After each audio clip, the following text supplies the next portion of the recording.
Hello students, स्वागत है आपके अपने चैनल टारगेट सेमेस्टर पर। दिस इज एजुकेटर सिमरन। आज हम पढ़ने वाले हैं आपका सबसे इम्पॉर्टेंट, सबसे कठिन कहा जा सकता है। सबसे इम्पॉर्टेंट तो इसलिए कहा जाता है क्योंकि आपको ये सब्जेक्ट क्या करता है, मार्क्स गेन करने में बहुत ज़्यादा हेल्प करता है। लेकिन हाँ, मार्क्स गेन करने के लिए इसको पढ़ना पड़ेगा।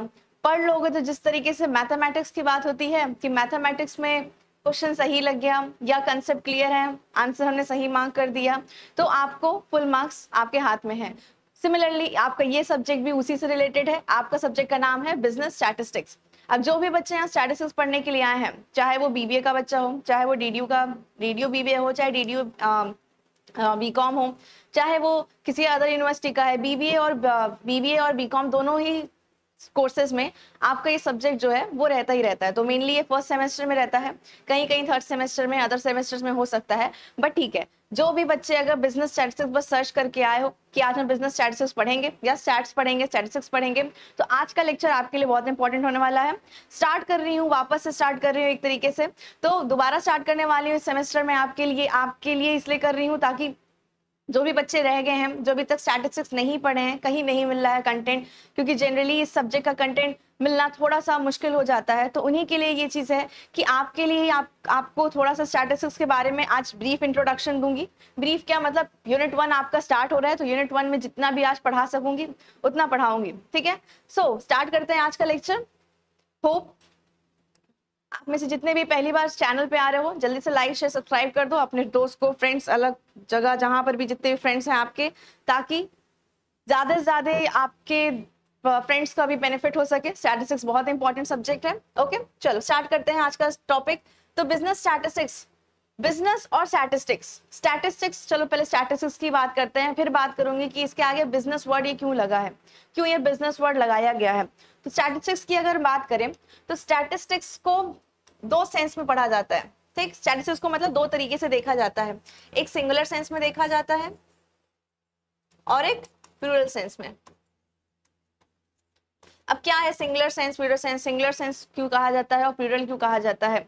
अगर इंग्लिश की बात करें, ठीक, इंग्लिश की अगर बात करें तो ऐसा कहा गया था ना, रूल है इंग्लिश का, ये रूल है कि कोई भी सब्जेक्ट का नेम है, कोई भी सब्जेक्ट का नेम है और उसके आगे क्या लगा है, कहा जाता है ना कि एस लगा है तो वो क्या हो जाता है, एस लगा रहता है तो वो प्लूरल हो जाता है वो वर्ड, ठीक। बॉयज, गर्ल्स हो जाता है, एस लगा है, प्लूरल हो गया। लेकिन सब्जेक्ट का अगर नाम हो, मैथमेटिक्स हो, साइंस हो, स्टैटिस्टिक्स हो, तो इसके सबके आगे एस लगा है तो ये भी प्लूरल, ये भी क्या होना चाहिए, लेकिन उसमें था कि अगर सब्जेक्ट के आगे एस लगा है तो वो चीज क्या हो जाती है, सिंगुलर हो जाती है। लेकिन मैं यहाँ क्या कह रही हूँ कि मैं कह रही हूँ कि जो स्टैटिस्टिक्स है वो सिंगुलर भी है, प्लूरल भी है।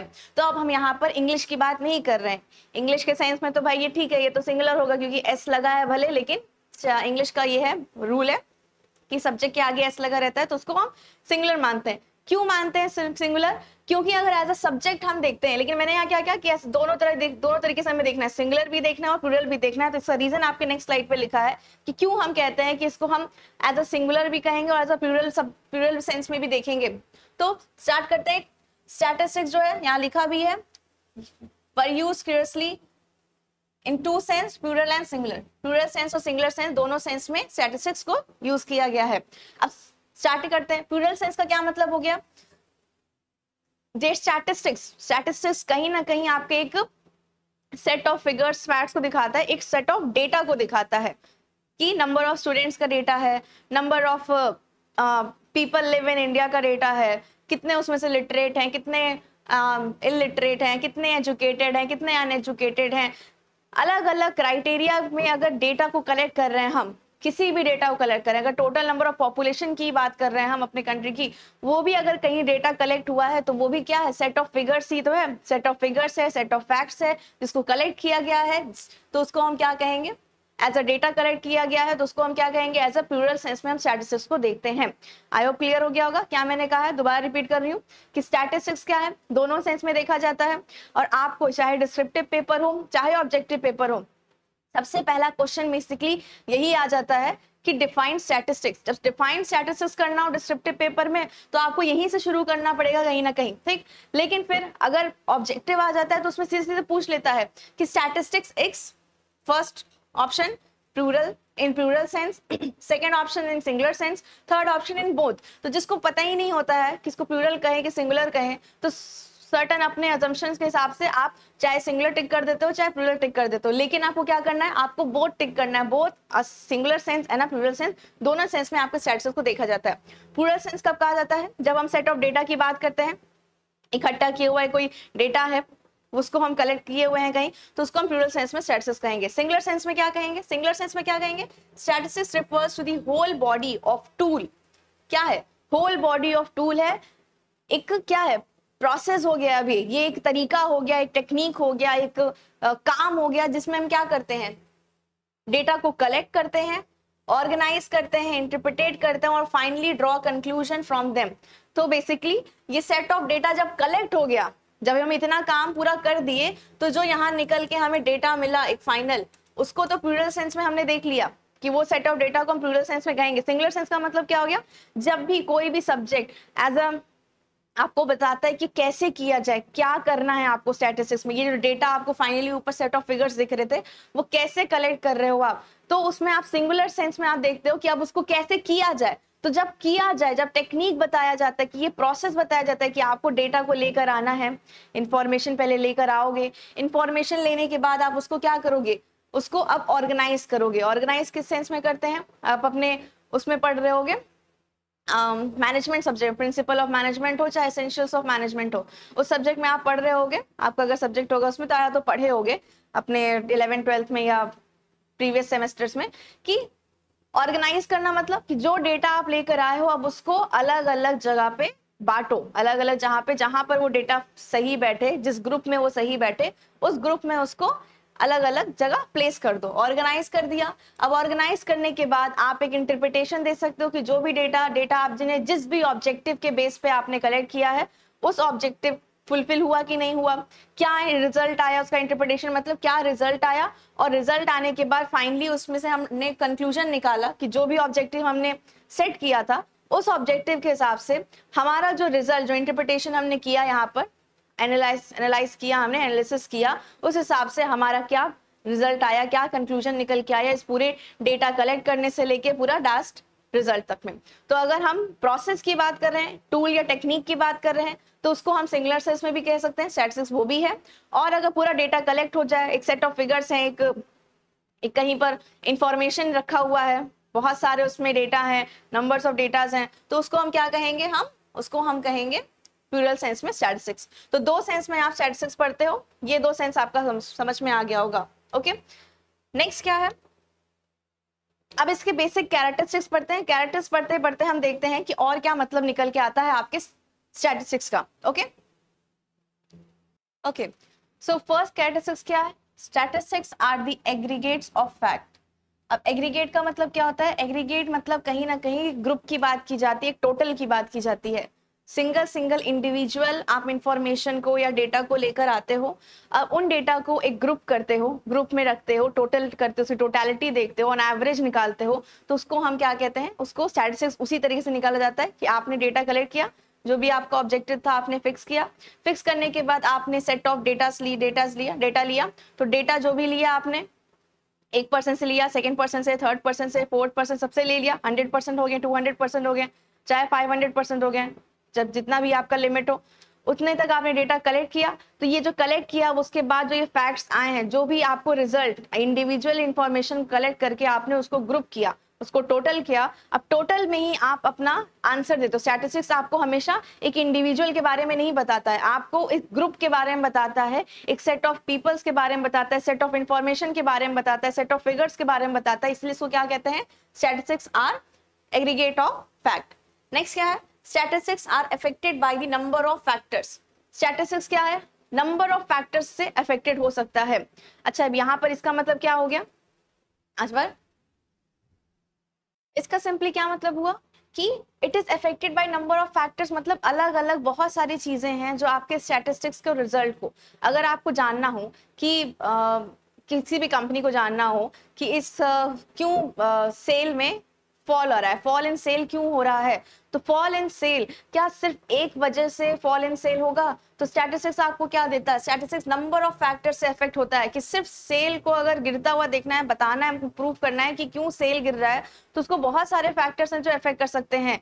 सिर्फ उसमें ये फैक्टर नहीं है कि सप्लाई में चेंज हो गया, कि सप्लाई कम दे रहे हैं इस वजह से सेल कम हो गया, या डिमांड कम हो गया इस वजह से सेल कम हो गया। बहुत सारे मार्केट कंडीशन कैसे चल रहा है, इन्फ्लेशन चल रहा है, लोग उस जो प्रोडक्ट को पसंद कर रहे हैं नहीं पसंद कर रहे हैं, लोगों का प्रेफरेंस कहीं चेंज तो नहीं हो गया है, कहीं उनका टेस्ट तो चेंज नहीं हो गया कि उस प्रोडक्ट को लेना ही नहीं चाहते, इस वजह से उसका सेल गिर गया। तो मल्टीपल फैक्टर्स हैं जिस वजह से आप कि मल्टीपल फैक्टर्स वजह से आपका जो स्टैटिस्टिक्स का रिजल्ट है वो आप बता सकते हो। किसी एक फैक्टर की वजह से आप चीजों को एनालाइज नहीं कर सकते हो कि सेल गिरा तो क्यों गिरा, तो उसके बहुत सारे फैक्टर्स हो सकते हैं, सिंगल एक फैक्टर होगा नहीं, ठीक। तो इसीलिए से क्या कहते हैं, affected by number of factors. Next क्या है, statistics must be reasonably accurate. अब यहाँ वर्ड लगा है रीजनेबली एक्यूरेट। अब इसका क्या मतलब हो गया? जब मैंने आपसे स्टार्टिंग अभी कहा कि क्या है, ये टोटलिटी की बात करता है, मतलब ऑन एवरेज की बात करता है, ठीक। बहुत सारे टेक्निक है, आगे आप पढ़ोगे मेजर्स ऑफ सेंट्रल टेंडेंसी, जिसमें आप देखोगे कैसे आपको एवरेज निकाला जाता है। तो टोटलिटी की बात कर रहा है, ओके। फिर कह रहा है कि नंबर ऑफ फैक्टर से भी इफेक्ट हो रहा है, मतलब कोई एक चीज से वो इफेक्ट ना होके वो बहुत सारी चीजों से इफेक्ट हो रहा है। सो सिमिलरली इसको रीजनेबली एक्यूरेट तो है, सही तो माना जा सकता है, सही है, ठीक है, आपने जो भी इंटरप्रिटेशन दिया है, जो भी रिजल्ट दिया है वो सही माना जा सकता है, बट रीजनेबली वर्ड लगाया आगे। अब इस रीजनेबली वर्ड लगाने से थोड़ा सा इसमें एक्सप्लेनेशन जो आप इस सेंटेंस का दोगे वो क्या हो जाएगा, रीजनेबली एक्यूरेट का मतलब हो गया कि आपने जो भी स्टैटिस्टिक्स क्या है, आपके काम को इजी करने के लिए बनाया गया है। अब स्टैटिस्टिक्स काम को इजी करने के लिए, थिंग्स को आसान तरीके से एनालाइज करने के लिए बनाया गया है, और सबका अपना अपना खुद का ऑब्जेक्टिव हो सकता है कि हम, मेरा जो ऑब्जेक्टिव है सेम है, सामने वाले पर्सन का भी सेम है, ठीक। जैसे कि मैंने यही आपको एग्जांपल दिया कि अगर मुझे देखना है कि why there is a fall in sale में गिरावट क्यों आ रही है, ठीक, सेल में गिरावट क्यों आ रही है, तो मैंने कुछ स्टडी किया होगा, मेरा ऑब्जेक्टिव बना होगा कि इस वजह से आ रही होगी, उस वजह से आ रही होगी। मेरा सिर्फ यही बना कि सप्लाई में और डिमांड में चेंज होने से ही आ रही है, ठीक, मेरा ये था। तो मैंने क्या किया, उसी हिसाब से बस अपना एनालिसिस किया, इंफॉर्मेशन उस हिसाब से कलेक्ट किया। तो मैंने अपने हिसाब से किया, आप हो अलग हिसाब से करोगे कि नहीं, हम तो चेंज डिमांड का भी देखेंगे, सप्लाई का भी देखेंगे, मार्केट का कंडीशन कैसा चल रहा है वो भी देखेंगे, और साथ ही साथ हम कस्टमर के प्रेफरेंस के बारे में भी देखेंगे। क्या पता उनका टेस्ट और प्रेफरेंस तो चेंज नहीं हो गया, क्या पता उनको वो चीज सब पसंद ना आ रही हो, उनको मार्केट में दूसरा कॉम्पिटिटर आ गया, दूसरे कॉम्पिटिटर ने वो जो प्रोडक्ट सेल कर रहा था एक कंपनी, वो उसने ज्यादा बेहतर तरीके से सेल करना शुरू कर दिया, या उसका प्रोडक्ट ज्यादा बेटर है। तो हम इन सारे अलग अलग फैक्टर्स पे स्टडी करेंगे। तो depending on the objective of the individual, जो इंडिविजुअल जिस भी तरीके से अपना स्टडी करना चाह रहा है, अपना रिसर्च करना चाह रहा है एक तरीके से, तो उसने, आप करोगे, क्या पता है अलग एनालिसिस आए, अलग आपका रिजल्ट आए, और सामने वाला दूसरा पर्सन कर रहा है तो क्या पता उसका अलग एनालिसिस आए, अलग रिजल्ट आए। इसका मतलब ये नहीं कि आप सही हो वो गलत है, या वो सही है आप गलत हो। ये डिपेंड कर रहा है कि आपका डेटा कैसा कलेक्ट हो रहा है, आपने किस तरीके से डेटा कलेक्ट किया है, फिर उस डेटा के हिसाब से आपका रिजल्ट क्या आ रहा है। तो इसीलिए इसको क्या कहते हैं, रीजनेबली एक्यूरेट। रीजनेबली एक्यूरेट का मतलब यही हो गया कि सही तो है, but depending on the situation अलग अलग लोग अलग अलग टाइप्स के रिसर्च कर सकते हैं, स्टडी कर सकते हैं, सेट ऑफ डेटा अलग हो सकता है, जिसकी वजह से आपका रिजल्ट अलग निकल सकता है सामने वाले पर्सन से। क्योंकि ऐसा होता है ना कि अच्छा, जो रिसर्चर्स लोग होते हैं वो क्या करते हैं, पुराने कुछ रिसर्च हुए रहते हैं, तो उनका जो रिजल्ट आया होता है, फिर उनको लगता होगा कि नहीं ये सही नहीं है या गलत है, तो सही गलत नहीं होता है, उस टाइम उन्होंने कोई डेटा कलेक्ट किया होगा, उस हिसाब से आपका उनका रिजल्ट आया। अब आपने आज के टाइम में डेटा कलेक्ट किया, उस डेटा कलेक्शन के बाद आपने ऑर्गेनाइज किया, इंटरप्रेट किया, कंक्लूजन दिया, क्या पता आपका दूसरा कंक्लूजन आ जाए, दूसरा रिजल्ट आ जाए। तो depending on the objective and the data collected from the resources, जहां से भी आपने रिस्पोंडेंट से लिया था, उस हिसाब से आपको, इसलिए कहा जाता है कि स्टैटिस्टिक्स क्या है, ये रीजनेबली एक्यूरेट है। नेक्स्ट क्या है, statistics must be collected in a systematic manner. अब स्टैटिस्टिक्स हमेशा देखो, सिस्टमैटिक मैनर का मतलब यही हो गया कि सही तरीके से एक सिस्टम के हिसाब से आपको चीजों को करना है। तो स्टैटिस्टिक्स आपको वही बताता है कि आपको कलेक्शन, जो आपका कलेक्शन ऑफ डेटा है वो एक सिस्टमैटिक मैनर में होना चाहिए। फिर आप देखो जो इसका प्रोसेस ही है कि आपको पहले क्या करना है, आपको डेटा कलेक्ट करना है, आपको क्या करना है, डेटा कलेक्ट करना है। उसके बाद क्या करना है, उसको क्लासिफाई करना है, ठीक। क्लासिफाई करने के बाद क्या, data collection, classification, and then interpret करना है, और लास्टली में उसका रिजल्ट कंक्लूजन आपको देना है। ठीक, सो ये प्रोसेस ही चल रहा है एक तरीके से। एक सिस्टम डेफिनेशन ही जब ऐसा बनाया गया है कि वो एक सिस्टम के हिसाब से है कि पहले आप कलेक्ट करो, फिर उसको ऑर्गेनाइज करो या क्लासिफाई करो, फिर उसके बाद उसका रिजल्ट एनालाइज करो। बीच में एनालाइज भी आ सकता है, सीधे इंटरप्रिटेट ना करके हम बीच में एनालाइज कर रहे हैं, पहले एनालाइज कर रहे हैं, फिर उसके बाद इंटरप्रिटेट कर रहे हैं क्या रिजल्ट आया, और फिर लास्टली कंक्लूजन दे रहे हैं। तो एक सिस्टमैटिक मैनर में स्टैटिस्टिक्स क्या है वो काम करता है। Collected in a systematic manner for a pre determined purpose. अब यही मैंने सबसे स्टार्टिंग से जो मैं कह रही हूँ कि एक पर्टिकुलर ऑब्जेक्टिव होता है कोई भी डेटा को कलेक्ट करने के लिए। अगर आपके पॉपुलेशन जाननी है पूरे कंट्री की, तो जिसको जानना है, गवर्नमेंट को जानना है, तो वो हर एक पर्सन के पास भेजेगा, हर एक पर्सन से इंफॉर्मेशन लेगा। अगर हमें पॉपुलेशन के बारे में नहीं जानना है, मेरा ऑब्जेक्टिव वो नहीं है। मेरा ऑब्जेक्टिव क्या है, हमें अपने बीकॉम स्टूडेंट्स के, जो बीकॉम स्टूडेंट्स हैं हमारे, उनके बारे में जानना है हमें कि वो कैसे स्टूडेंट हैं, एवरेज स्टूडेंट हैं, लोग मिडिल एवरेज हैं, हाई एवरेज हैं, बहुत तेज हैं, कैसे हैं, किस टाइप के हैं। तो हम क्या करेंगे, हम पूरे देश का तो लेने नहीं जाएंगे, हम सिर्फ अपने बीकॉम स्टूडेंट का हमको लेना है, तो हम अपने बीकॉम स्टूडेंट या अपने बीबीए स्टूडेंट्स का ही लेंगे। सो क्या है, प्री डिटरमाइंड पर्पस है, कोई एक ऑब्जेक्टिव होगा जिसके बेसिस पे हम इंफॉर्मेशन कलेक्ट कर रहे हैं और उसी बेसिस पे हम ऑब्जेक्टिव बनाए। ऑब्जेक्टिव बनाने के बाद अपना क्या किया मैंने, रिजल्ट दिया। ओके, नेक्स्ट लास्ट क्या है, statistics should be placed in a relation to each other. Statistics क्या है, प्लेस इन रिलेशन, आपस में रिलेशन होना चाहिए, रिलेट करना चाहिए एक दूसरे से। ठीक है, ओके, सो ये था आपके characteristics of statistics. Next topic आपका क्या है, देखती हूँ, मुझे भी नहीं पता है। अच्छा, नेक्स्ट टॉपिक स्टार्ट करने से पहले आपको बता देती हूँ, आपके बीबीए फर्स्ट सेमेस्टर की क्लासेस भी स्टार्ट हो चुकी हैं।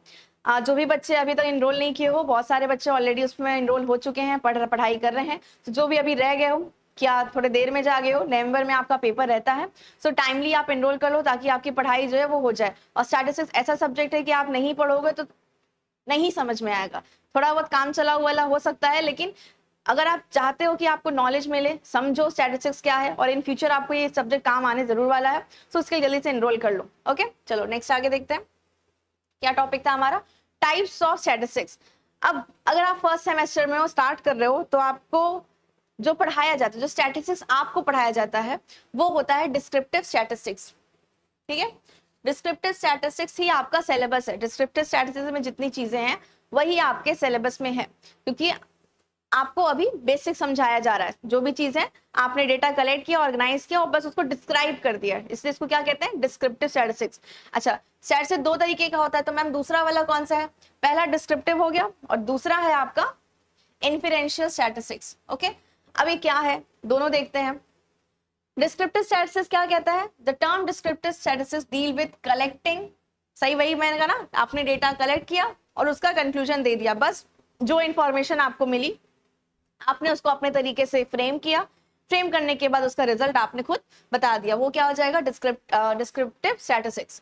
तो क्या किया यहाँ पर, कलेक्टिंग किया, deal with collecting, summarising, collect किया, बहुत सारे डेटा कलेक्ट हो गए, अब उसको थोड़ा छोटा करो। ठीक है, क्योंकि आपने नोट्स बनाया तो बहुत सारे नोट्स हो गए, अब उस सबसे सब नोट्स से तो पढ़ा नहीं जा सकता है, तो अब उस नोट्स को क्या करेंगे, थोड़ा समराइज करेंगे, थोड़ा शॉर्ट करेंगे, थोड़ा ऐसा करेंगे कि जल्दी से पढ़ा जा सके। ठीक, ऐसा नहीं कि पूरा एक बुक जितना ही नोट्स बन गया, तो सच बुक ही पढ़ लेते हैं हम।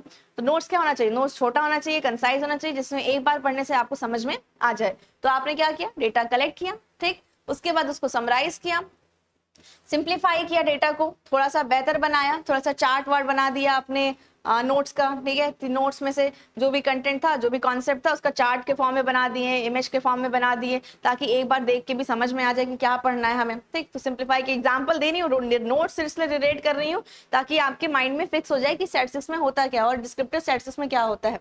फिर विच आर अदरवाइज क्वाइट अनवाइडली एंड वॉल्यूमिनस। ठीक, जो क्या है, अनवाइडली है और मतलब एकदम से वाइड नहीं है कि सब कुछ है इसमें। ठीक, सब कुछ जब रहता है तो कोई कंक्लूजन नहीं निकल पाता है। जब थोड़ी कंसाइज चीज होती है, फिक्स चीज होती है, जब समराइज कर दिया, सिंप्लीफाई कर दिया, तो थोड़ी सी कंसाइज हो गई, फिक्स हो गई, प्रिसाइज हो गई, जिसमें आप सही से रिजल्ट दे सकते हो। It seeks to achieve this in a manner that meaningful conclusion. ये क्यों होता है, ऐसे क्यों कर रहे हैं हम ये, ताकि हम मीनिंगफुल कंक्लूजन ड्रॉ कर सकें that can readably drawn from the data. जो भी डेटा आपने कलेक्ट किया उससे अच्छी तरीके से अच्छा एक सिंप्लीफाइड एक मीनिंगफुल कंक्लूजन आप दे सकें, सही तरीके से आप अपने डेटा को रिप्रेजेंट कर सके, बता सके, इसलिए इसको डिस्क्रिप्टिव स्टैटिस्टिक्स कहते हैं। तो बेसिकली आपको पढ़ना भी आपके सब्जेक्ट में क्या है, आपको यही डिस्क्रिप्टिव स्टैटिस्टिक्स पढ़ना है, जिसमें आपको मेजर्स ऑफ सेंट्रल टेंडेंसी पढ़ना होगा, डिस्पर्जन पढ़ना होगा, स्क्यूनेस पढ़ना होगा, किटोसिस पढ़ना होगा, उसके बाद आपका आ जाएगा थोड़ा सा कोरिलेशन, रिग्रेशन, और किसी सब्जेक्ट में आपका इंटरपोलेशन भी है, किसी किसी में नहीं है, और थोड़ा बहुत प्रोबेबिलिटी का, अगर मुझे याद है कि probability I don't think so है उसमें, क्यों नहीं है मुझे याद नहीं आ रहा, आपके सिलेबस में आपने डिस्कशन किया ही होगा पहले वीडियोस में, तो एक बार देख लेना कि उसमें प्रोबेबिलिटी आपको पढ़ना है कि नहीं पढ़ना हो तो आप जरूर बताऊंगी, ठीक। तो जब प्रोबेबिलिटी की बात आ जाती है, ठीक, जब हम वहां पर अनुमान लगाते हैं, अजम्पशन करते हैं, तब फिर आ जाता है आपका क्या, इन्फेरेंशियल स्टैटिस्टिक्स, जिसमें डिस्क्रिप्टिव में क्या किया, जो था एज इट इज आपने लेकर आए, लेके आने के बाद आपने अपने तरीके से उसको मोल्ड किया, उसको सही किया, सही तरीके से उसको काटा छाटा, जो भी एनालिसिस आपको पता चला, उससे जो भी रिजल्ट आपको पता चला उसको देखा और सामने वाले को कंक्लूजन बता दिया, वो क्या था, डिस्क्रिप्टिव। इन्फेरेंशियल क्या हो गया, क्या लिखा है, it is also known as inductive statistics. अभी बताऊंगी इंडक्टिव स्टैटिस्टिक्स क्या है, आगे पढ़ते हैं। goes beyond describing and giving problem situation by means of collecting। Beyond क्या कह रहा है, यहाँ पर एक वर्ड लिख दिया है, गोज बियॉन्ड डिस्क्राइबिंग, डिस्क्राइबिंग के भी आगे चला जाता है। जैसे आपने डिस्क्रिप्टिव किया, सबसे पहले डिस्क्रिप्टिव किया, डिस्क्रिप्टिव में क्या करते हैं, यही जो लिखा है, कलेक्ट किया, समराइज किया, मीनिंगफुल प्रेजेंट किया, उसको रिलेटेड डेटा को दे दिया, ठीक। अब इसके बाद इन्फ्रेंशियल कब हो जाएगा, जब आप जो चीज आपने एनालाइज किया, जो चीज आपने देखा, जो भी आपका डिस्क्रिप्टिव डेटा को लेकर, मतलब जो डेटा को लेकर आपने चीजों को एनालाइज करके जो भी रिजल्ट बताया, डिस्क्राइब कर दिया बस। अब डिस्क्राइब करने के बाद जो भी प्रॉब्लम आई है, उस प्रॉब्लम के बारे में आपने उसका रीजन बताया कि क्यों ये प्रॉब्लम आई है और इसको कैसे ठीक किया जाए। अगर इसके बियॉन्ड डिस्क्राइबिंग, आप सिर्फ डिस्क्राइब करने के भी आगे चले गए, अगर कि ये चीज डिस्क्राइब बस हम नहीं करें कि हाँ ये चीज किया था मैंने तो ये प्रॉब्लम दिखी है, ये चीज किया तो ये रिजल्ट आया, तो ये रिजल्ट क्यों आया, ये प्रॉब्लम कैसे आई, और फिर इसको कैसे ठीक किया जा सकता है, कैसे इसको सॉल्व किया जा सकता है, अगर आप इतने तक जाते हो तो फिर वो आपका कौन सा स्टैटिस्टिक्स हो जाता है, इन्फेरेंशियल स्टैटिस्टिक्स। आगे ये लिखा है, Instead is consist of method that are using for drawing inference। inference को ड्रॉ करने में हेल्प करता है, and make a broad generalization, एक broad generalization बताता है, and about the totality of observation on the basis of knowledge about the part of the totality। जो भी आपने डेटा कलेक्ट किया था, डिस्क्राइब किया था, उस डिस्क्रिप्शन के साथ, उस डिस्क्रिप्शन के हेल्प से आप क्या कर रहे हो, अब एक इन्फ्रेंस ड्रॉ कर रहे हो, चीजें और ऐड ऑन कर रहे हो, बता रहे हो, अपनी तरीके से बता रहे हो, अपनी तरफ से बता रहे हो, और एक जनरलाइज कर रहे हो। अब जनरलाइज जब करना होता है तो आप कुछ अजम्पशन मान के चलते हो कि नहीं ये है, तो ये है तो क्यों ऐसा है, तो उसका क्या कारण है, क्या रीजन है, कैसे इसको सॉल्व किया जाए। अब अगर इतने तक आप जा रहे हो तो कौन सा स्टैटिस्टिक्स हो जाएगा, इन्फेरेंशियल स्टैटिस्टिक्स हो जाएगा। ओके, आई होप क्लियर हो गया। तो आपका स्टैटिस्टिक्स, सबसे पहले आपको क्या याद रखना है कि statistics can be called as both a singular sense में भी बात कर सकते हैं और प्लूरल सेंस में भी बात कर सकते हैं, ठीक। सिंगुलर सेंस में क्यों बात कर सकते हैं, क्योंकि क्या है, सिंपली अगर लिखे तो ये क्या है, एक प्रोसेस है, एक टेक्निक है। अगर प्रोसेस टेक्निक की बात करते हैं, प्रोसेस टेक्निक टूल है, तो वो सिंगुलर सेंस की बात हो गया। और सिंपली अगर सेट ऑफ डेटा की बात हो रही है तो वो क्या हो जाएगा, प्लूरल सेंस का स्टैटिस्टिक्स। फिर क्या आता है, टाइप्स ऑफ स्टैटिस्टिक्स की बात करते हैं हम। आपको कौन सा पढ़ना है, आपको मेजरली जो पढ़ना है, एक सीखना है कि कैसे स्टैटिस्टिक्स होता है, तो उसके लिए आप पढ़ोगे क्या, डिस्क्रिप्टिव स्टैटिस्टिक्स। जब डिस्क्रिप्टिव अच्छे से आ जाता है तो फिर उसके बाद आप जाते हो इन्फेरेंशियल स्टैटिस्टिक्स पे। क्लियर है ये दोनों चीज। चलो आगे देखते हैं। अब types of data and data source की बात करते हैं, ठीक। बहुत ही अच्छा है, बहुत ही इंटरेस्टिंग है। अब सीधे डेटा पे आए हैं हम लोग कि अब डेटा क्या होता है, कितने तरीके के डेटा होते हैं, कलेक्शन करें ना। सबसे पहला प्रोसेस तो ये है ना कि कलेक्ट करना है आपको डेटा। तो अब डेटा क्या होता है यही तो जानना पड़ेगा, क्योंकि सबसे पहला प्रोसेस ही स्टैटिस्टिक्स हम पढ़ रहे हैं, डिस्क्रिप्टिव स्टैटिस्टिक्स पढ़ रहे हैं, सबसे पहला पार्ट है कलेक्शन ऑफ डेटा। तो कलेक्शन ऑफ डेटा में आप डेटा क्या होता है समझोगे और कहाँ कहाँ से डेटा आप कलेक्ट कर सकते हो इसके बारे में आप देखोगे। ओके, सो स्टार्ट करते हैं। सो डेटा क्या है, data is a statistical data. क्या है, statistical data are the basic raw material of statistics. कोई भी काम करने से पहले अगर आप कोई भी एक रॉ मटेरियल, जैसे कि आप कोई प्रोडक्शन करने जा रहे हो, प्रोडक्शन करने से पहले आप ऐसे उसका जो रॉ मटेरियल है वो लेकर आते हो, उसके बाद उसको फिनिश प्रोडक्ट तक लेके जाते हो। तो सिमिलरली स्टैटिस्टिक्स में डेटा क्या है, एक रॉ मटेरियल है जिसमें आप सर्टेन, क्या लिखा है आगे, सर्टेन किसी एक्टिविटी इंटरेस्ट फिनोमेना या प्रॉब्लम सिचुएशन को स्टडी करते हो, जिसको भी आपको, जिस भी प्रॉब्लम सिचुएशन को आपको स्टडी करना है, जिस भी ऑब्जेक्टिव के बेस पे आप वो डेटा कलेक्ट कर रहे हो, तो वो डेटा आपका क्या हो जाएगा, एक रॉ मटेरियल हो जाता है जिसको आप स्टैटिस्टिकल डेटा कहते हो। ठीक, उसके बाद क्या है, अच्छा ये सेम चीज लिखा है, फिर क्या है, statistical data therefore refers to those aspects of problem situation that can be measured, quantified, accounted and classified. So basically आप डेटा क्या करते हो, डेटा ऐसा होता है जिसको आप गिन सकते हो, काउंट कर सकते हो, मेजर कर सकते हो। सब देखो यहाँ पर बात आ जाती है, दो तरीके के डेटा की बात आती है।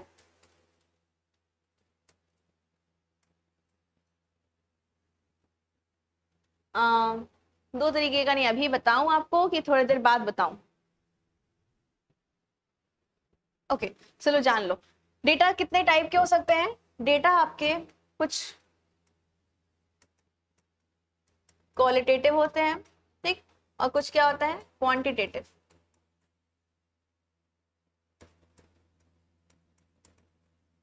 ठीक, कुछ क्वालिटेटिव होते हैं, कुछ क्वांटिटेटिव होते हैं। क्या मतलब हो गया क्वालिटेटिव क्वांटिटेटिव का? क्वालिटेटिव मतलब जिसमें हम क्वालिटी की बात करते हैं, जिसमें हम चीजों को गिन नहीं सकते, ठीक, उसमें हम इंफॉर्मेशन दे रहे होते हैं, किसी भी तरीके का इंफॉर्मेशन दे रहे हैं, लेकिन वो ऐसा काउंट करके इंफॉर्मेशन नहीं दे रहे हैं। और क्वांटिटेटिव क्या होता है, जिसमें हम काउंट करके या मेजर करके चीजों को बता रहे होते हैं। ठीक, अब क्वालिटेटिव में क्या चीज पढ़ना होता है, क्वालिटेटिव में भी दो टाइप के डेटा आ जाते हैं। ठीक, एक आता है आपका नॉमिनल, दूसरा आता है ऑर्डिनल। ठीक, ये दो तरीके का हो गया। अब क्वांटिटेटिव में क्या आता है, क्वांटिटेटिव में भी दो आता है, एक आता है आपका डिस्क्रीट और दूसरा आता है आपका कंटिन्यूअस। ठीक, तो जो बात यहाँ पर लिखा है इसी को बस मैं समझा रही हूँ थोड़ा सा और एलैबोरेट करके, कि जो बात यहाँ लिखा है, statistics therefore refers to aspect of problem situation, जिसको आप मेजर कर सकते हो, क्वांटिफाई कर सकते हो। मेजर मतलब नाप सकते हो, क्वांटिफाई मतलब गिन सकते हो, उसको काउंट कर सकते हो, काउंटेड एंड क्लासिफाइड, और उसको बांट सकते हो अलग अलग कैटेगरी में। सो जो ये यहाँ पर लिखा है, मैंने बताया कि डेटा क्या है, दो तरीके के हैं, क्वालिटेटिव और क्वांटिटेटिव। क्वालिटेटिव जिसको हम बस बता रहे हैं, इंफॉर्मेशन दे रहे हैं। तो नॉमिनल सबसे पहला आता है। नॉमिनल मतलब आपने बस कैटेगरी बना दिया किसी भी चीज का, आपने क्या कर दिया, कैटेगरी बना दिया। ठीक, आपने कैटेगरी बना दिया, जैसे कि male and female, boys and girl, man women, फिर सिमिलरली एजुकेटेड अनएजुकेटेड, बस एक कैटेगरी बना दिया आपने किसी चीज की, तो वो क्या हो जाएगा, नॉमिनल डेटा। ठीक, फिर उसके बाद ऑर्डिनल क्या आ जाता है, ऑर्डिनल में आप कैटेगरी बनाते हो, साथ ही साथ उसकी रैंकिंग भी कर देते हो या रेटिंग भी कर देते हो, रैंकिंग कर दिया। ठीक, जैसे जैसे कौन सा चीज हो गया, आपने कैटेगरी बना दी फूड की, ठीक, जोमेटो स्विगी ये सब है, तो आपने कैटेगरी बना दी फूड की। अब अलग अलग फूड की अलग अलग रेटिंग कर दी। ठीक, सबसे ज्यादा इटालियन फूड ज्यादा बिकता है कि अलग, मतलब इस तरीके से आपने उसकी कैटेगरी बना के उसको रैंक कर दिया, first second third fourth fifth, तो वो कौन सा हो जाएगा, ऑर्डिनल। अभी यहाँ पर कोई डेटा चल रहा है, यहाँ पर कोई डेटा नहीं चल रहा है। अब इसके आगे क्या चल रहा है, क्वांटिटेटिव में आए, डिस्क्रीट में आए। डिस्क्रीट का मतलब क्या हो जाएगा, डिस्क्रीट का मतलब जिस चीज को आप काउंट सकते हो, काउंट कर सकते हो, can be counted, which can be counted, जिसको आप गिन सकते हो, वो क्या कहलाता है, वो डिस्क्रीट डेटा कहलाता है, जिसको आप हाथ पे गिन सकते हो, कॉपी पे ऐड कर सकते हो। नंबर ऑफ स्टूडेंट्स की बात कर दें, नंबर ऑफ वुमेन्स की बात कर दें, नंबर ऑफ एजुकेटेड पीपल की, अब नंबर ऑफ एजुकेटेड पीपल की बात कर दें, तो इन सब ये किस में आ जाएगा, जिसको आप गिन सकते हो, काउंट कर सकते हो, वो कौन सा डेटा हो गया, डिस्क्रीट हो गया। ठीक, जो एज इट इज होता है कि 10 लोग 10 नंबर पाने वाले 5 लोग हैं, 20 नंबर पाने वाले 100 लोग हैं। अगर नंबर आप लोग का जानना है हमें, तो कितने बच्चे, टोटल बच्चे कितने हैं, तो 100 बच्चे हैं। 100 बच्चों में से कितनों ने 50% से ऊपर पाया, कितनों ने 50% से नीचे पाया है, 50% के बाद 25% से नीचे किसने पाया है, उसके बाद 75% से ऊपर किसने पाया है। तो अगर इस तरीके से हम डेटा को बांट रहे हैं, पता है हमको एग्जैक्टली पता है कि कौन सा बच्चा कितना पाया है, हमको पता है, काउंट कर सकते हैं, तो वो क्या, कौन सा डेटा हो जाता है, डिस्क्रीट डेटा।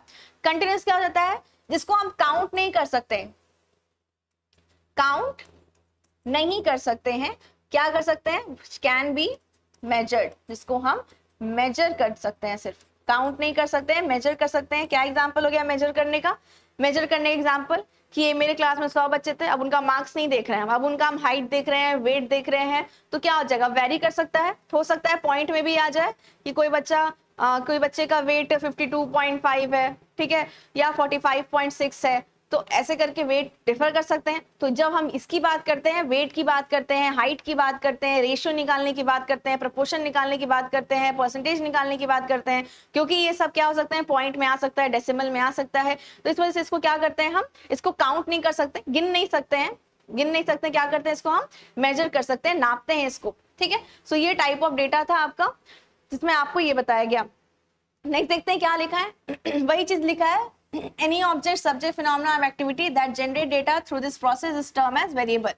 अभी बहुत इंपॉर्टेंट चीज लिखा है, यही जो मैंने यहाँ बताया था आपको, ये चीज यहाँ बताया कि कुछ क्वांटिटेटिव होते हैं, कुछ क्वालिटेटिव होते हैं, डेटा कलेक्ट कर रहे हैं।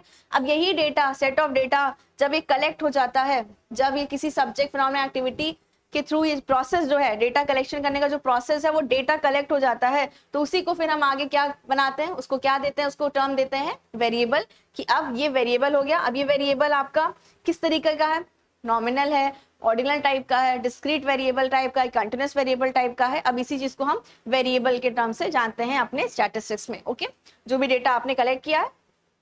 फिर in other word, a variable is one that show a degree of variability where successive measurement are recorded. जहां पर आप सही तरीके से जो भी मेजरमेंट, जिस भी तरीके से आप रिकॉर्ड कर रहे हो, उस डेटा सेट को आप लेके आ रहे हो, ये 4 पार्ट में बांट के इसको कर रहे हो कि नॉमिनल वेरिएबल है, ऑर्डिनल है, डिस्क्रीट है, कि कंटिन्यूअस वेरिएबल है, अलग अलग तरीके से कर रहे हो, तो उसको फिर हम क्या कहते हैं, वेरिएबल टर्म देते हैं, ओके।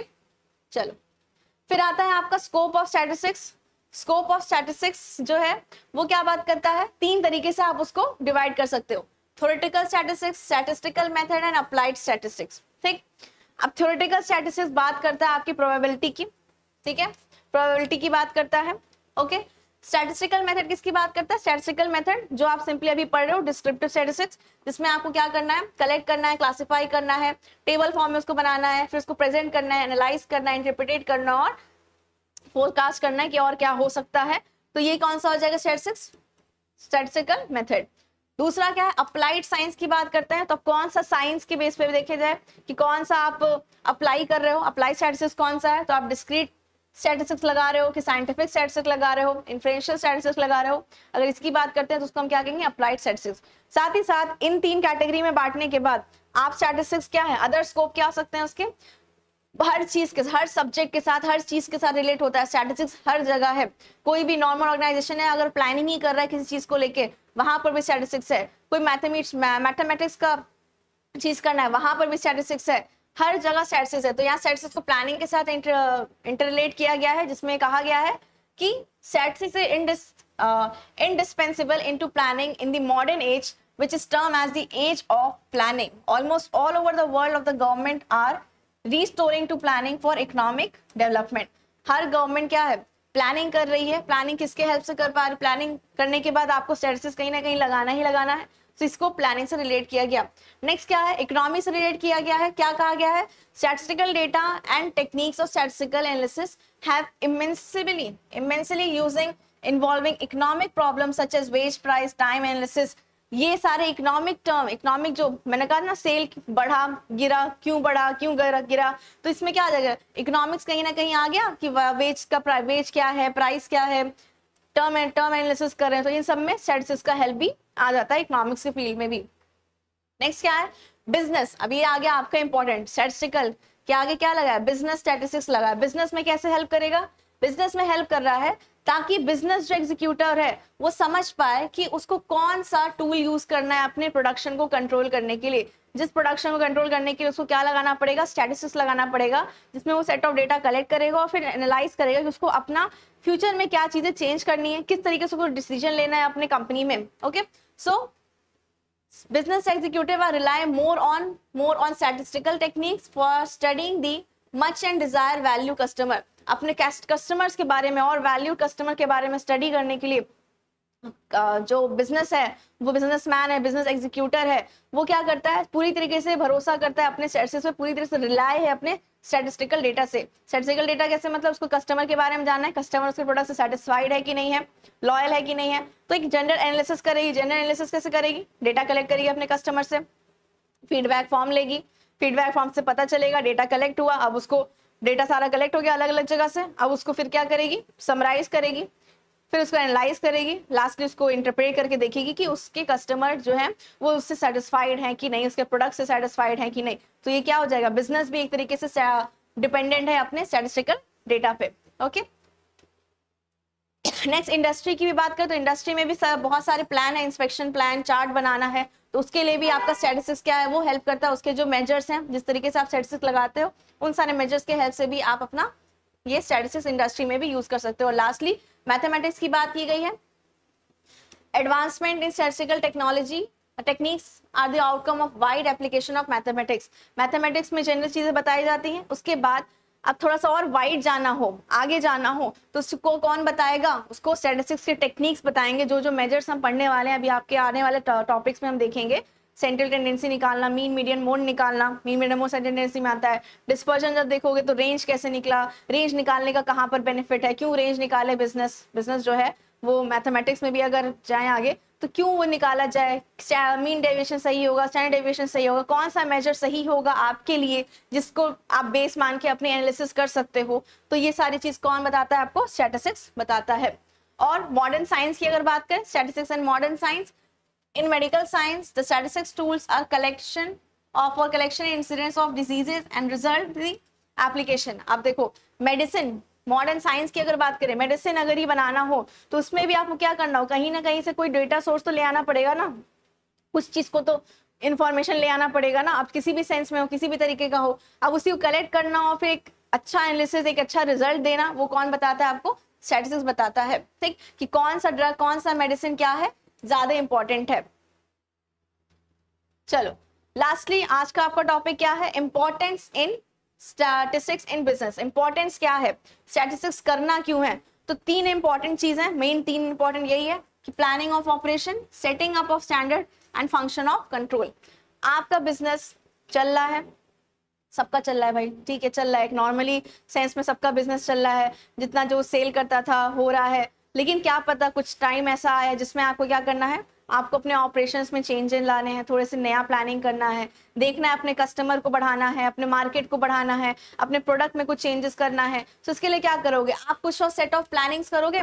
प्लानिंग करने के बाद आप एक क्या करोगे, प्लानिंग हो गया, प्लानिंग के बाद आप चीजों को एग्जीक्यूट कर रहे हो। एग्जीक्यूट करने से पहले आपने सोचा होगा ना कि ये प्लानिंग अगर मैं करूंगी या करूंगा तो फिर मुझे एक सेट ऑफ स्टैंडर्ड, मतलब मुझे यहाँ तक चला होगा। अगर मैं मान के चल रही हूँ कि मेरा इस साल का एक्चुअल सेल 1 लाख तक हो जाना चाहिए, ठीक, मेरा स्टैंडर्ड मान के चलिए 1 लाख तक मेरा सेल हो जाना चाहिए, लेकिन अब सेल से यहाँ पर स्टैंडर्ड क्या बनाया, 1 लाख का सेल हमको करना है, ठीक, 1 लाख का सेल हमको करना है, स्टैंडर्ड बना दिए। स्टैंडर्ड बनाने के बाद अब चीजें हो रही है, प्लानिंग के हिसाब से आपने स्टैंडर्ड बना दिए, चीजें हो रही हैं, हो रहा है। लास्ट आते आते आपने देखा कि मेरा सेल कहाँ तक गया, मेरा सेल सिर्फ 80K तक गया। तो अब 80K तक क्या गया, ये एक्चुअल था, ये स्टैंडर्ड था, ये आपने स्टैंडर्ड बनाया था, ये एक्चुअल आपका रिजल्ट आया। ये रिजल्ट आने के बाद अब आपको क्या करना है, ये जो डिफरेंस आया है, इसका जो 20K का डिफरेंस आया है, इसको किसी तरीके से आपको क्या करना है, इस फंक्शन को कंट्रोल करना है कि जो मैंने 1 लाख तक का टारगेट रखा था वो एटलीस्ट पूरा हो जाए या उसके आगे हम जा पाए। तो इसलिए प्लानिंग करना इंपॉर्टेंट हो जाता है। हर जगह प्लानिंग होती है, हर एक बिजनेस हो गया, कंपनी हो गया, फर्म हो गया, इंडस्ट्री हो गया, इन एवरी एरिया, चाहे वो गवर्नमेंट ऑर्गेनाइजेशन हो, नॉन गवर्नमेंट ऑर्गेनाइजेशन हो, एमएनसी हो, कोई भी एरिया हो, चाहे वो हमारा एजुकेशन सिस्टम ही क्यों ना, हर जगह प्लानिंग होता है। प्लानिंग होने के बाद एक सेट ऑफ स्टैंडर्ड बनाए जाते हैं कि हम यहाँ तक पहुंच जाएंगे या पहुंचेंगे। अब वहां तक पहुंच रहे हैं कि नहीं पहुंच रहे हैं, अब इसी को कंट्रोल करना, थर्ड आपका इंपॉर्टेंट हो गया, फंक्शन ऑफ कंट्रोल। कौन हेल्प करता है आपको, स्टैटिस्टिक्स ही हेल्प करता है। कहीं ना कहीं आप डेटा ही कलेक्ट करो, कहीं से डेटा कलेक्शन के हिसाब से आपने स्टैंडर्ड बनाया कि ये इस पिछले साल मेरा ये सेल रहा था, तो अब इस साल हम इतने तक जा सकते हैं। डेटा के हिसाब से ना बनाया, पिछले डेटा को देखकर ही आपने डिसाइड किया कि आगे हम क्या कर सकते हैं। तो स्टैटिस्टिक्स ही था, डेटा था, तो मतलब कहीं ना कहीं स्टैटिस्टिक्स, कहीं ना कहीं आपने उसमें एनालिसिस कोई ना कोई लगाई होगी। उसके हिसाब से आपने फ्यूचर देखा, फ्यूचर के हिसाब से अब चीजों को क्या करना है, कंट्रोल करना है जो बीच में गैप आ रहा है। ओके, सो स्टैटिस्टिक्स आपको इस चीज में हेल्प करता है। ओके, नेक्स्ट टॉपिक मैं बता देती हूँ। नेक्स्ट टॉपिक आपका बहुत इंपॉर्टेंट वाला है, सेंसस एंड सैंपल सर्वे। अब यहाँ से मेन कहानी शुरू होती है आपके स्टैटिस्टिक्स की। अभी तक आपने देखा कि स्टैटिस्टिक्स क्या होता है, क्या कैरेक्टरिस्टिक्स है, क्या मीनिंग है, कितने टाइप ऑफ डेटा क्या होता है। डेटा के बारे में थोड़ा सा बता दिया मैंने, एक्स्ट्रा बता दिया, उसमें ऐड ऑन कर दिया वहीं पर। फिर उसके बाद यहाँ पर हमने देख लिया आज इंपॉर्टेंस क्या है, स्कोप क्या है। अब नेक्स्ट जो बात आती है सेंसस और सैंपल सर्वे की, अगर मैं आपको थोड़ा सा बता देती हूँ, चलो बता देती हूँ, आज ही कर देती हूँ, कोई बात नहीं। ज्यादा आगे चली गई क्या? चलिए ठीक है, ओके। चलो, सेंसस एंड सैंपल सर्वे की अगर बात करें हम, तो बहुत ही माइनर सा डिफरेंस है सेंसस और सैंपल सर्वे में। सेंसस क्या होता है? Census involve collecting data from every member of the population.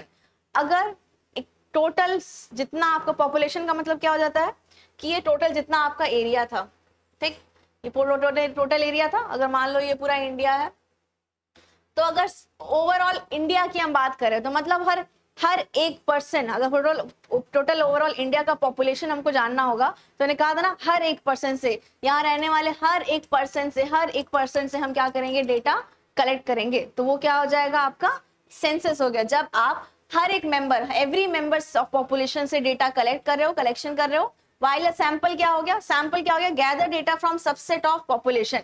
Sample हो गया कि एक पूरा पॉपुलेशन था, ये एक पूरा पॉपुलेशन था, ठीक।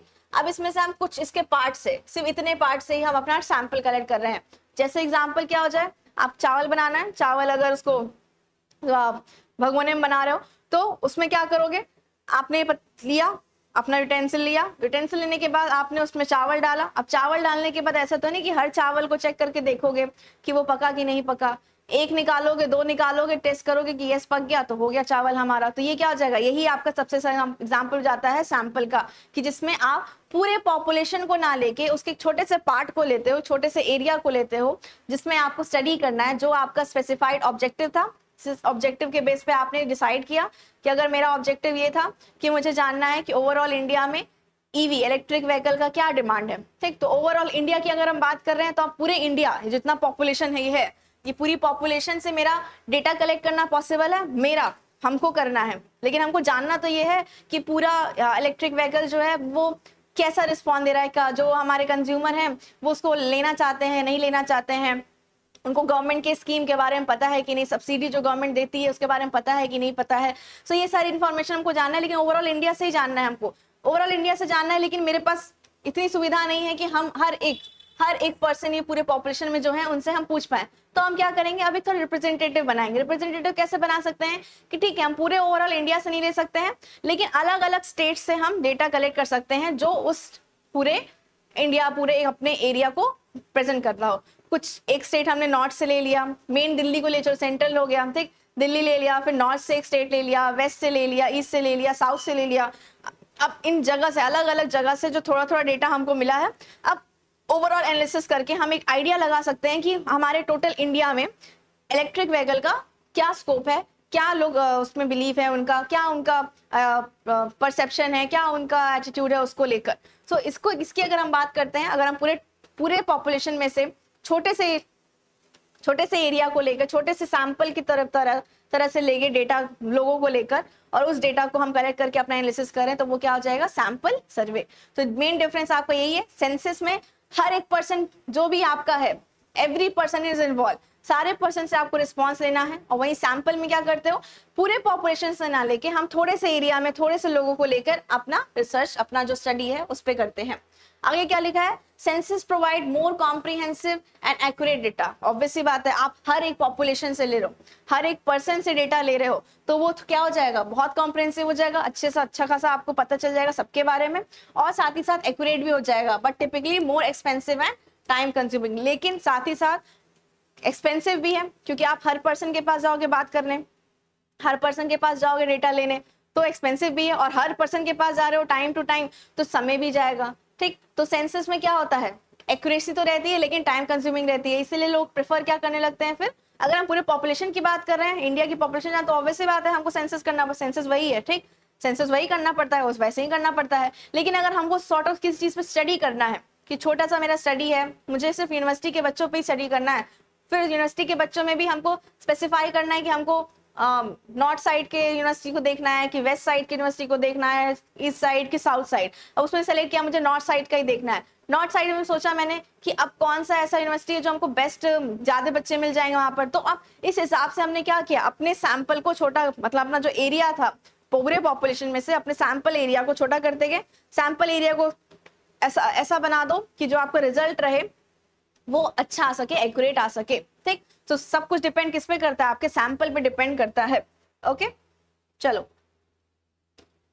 इसके बाद आपका नेक्स्ट टॉपिक अब कल स्टार्ट करूंगी, आपका law of statistical regularity and law of inertia of large number. बहुत ही इंपॉर्टेंट है। लॉ ऑफ स्टैटिस्टिकल रेगुलरिटी क्या होता है और लॉ ऑफ इनर्शिया आम भाषा में बोलूंगी तो सबको समझ में आ जाएगा, सबको कहीं ना कहीं पता भी होगा। लेकिन एक टर्म है ये, अगर एग्जाम में पूछ लिया गया तो हो सकता है कि ना समझा पाओ, ना लिख पाओ उतने बेहतर के, इसलिए टॉपिक को यहाँ पर रखा गया है। अगर अब ये आपके सिलेबस में है कि नहीं है उससे फर्क नहीं पड़ता। ये स्टैटिस्टिक्स अगर पढ़ रहे हो आप, ये कॉन्सेप्ट पढ़ रहे हो स्टैटिस्टिक्स का, तो आपको ये पता होना चाहिए कि ये दो टर्म क्या है, इसका क्या मतलब है। ओके, तो इसी के साथ स्टार्ट करेंगे अपने नेक्स्ट लेक्चर से, इसी से स्टार्ट करेंगे। उसके बाद हम पढ़ेंगे अपना डेटा सोर्स पढ़ेंगे, जिसमें हम देखते हैं कि डेटा कहाँ से आ सकता है। जो मैंने स्टार्टिंग में टाइप्स ऑफ डेटा तो बता दिया, डेटा सोर्स रह गया था वहां पर, तो डेटा सोर्स में बताऊंगी कहाँ से आप डेटा कलेक्शन कर सकते हो।